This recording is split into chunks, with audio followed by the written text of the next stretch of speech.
हिमाचल पंचायत चुनावों में अब बहुओं पर भी गिरेगी गाज। अतिक्रमण किया तो चुनाव लड़ने पर लगेगी रोक। अतिक्रमण करने वाले परिवारों की बहुओं को भी चुनाव से बाहर करने की तैयारी। नमस्कार, हिमाचल दस्तक टीवी में आप सभी का स्वागत है। मैं हूं आपके साथ प्रवीण मुंगटा। हिमाचल प्रदेश में पंचायती राज चुनावों की सरगर्मियों के बीच एक बड़ी खबर सामने आ रही है। सरकार अब चुनाव नियमों में एक बड़ा और अहम बदलाव करने की तैयारी में है। प्रदेश सरकार अब अतिक्रमण एनक्रोचमेंट के मामलों में और भी सख्ती बरतने जा रही है। अब तक के तय नियमों के अनुसार यदि किसी परिवार ने सरकारी भूमि पर अतिक्रमण किया है तो उस परिवार का मुखिया, उसकी पत्नी, बेटी और बेटा चुनाव लड़ने के लिए अयोग्य माने जाते थे। लेकिन अब सरकार इस दायरे में परिवार की जो बहू है यानी पुत्र वधू, उसको भी शामिल करने के लिए अध्यादेश लाने जा रही है। तो ऐसे में अतिक्रमण करने वाले परिवारों की बहुएं भी अब चुनाव लड़ने से वंचित हो सकती है।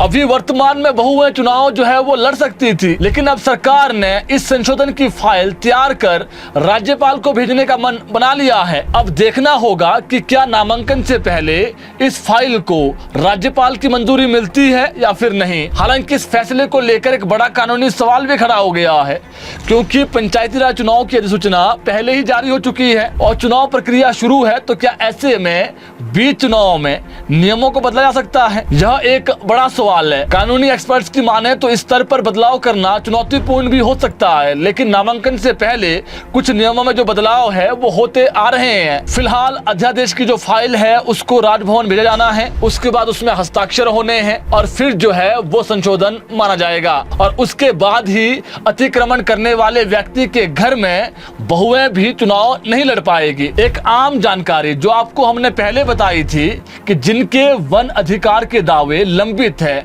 जिन्होंने पहले एफआरए में क्लेम किया है, वो पंचायत चुनाव लड़ सकेंगे।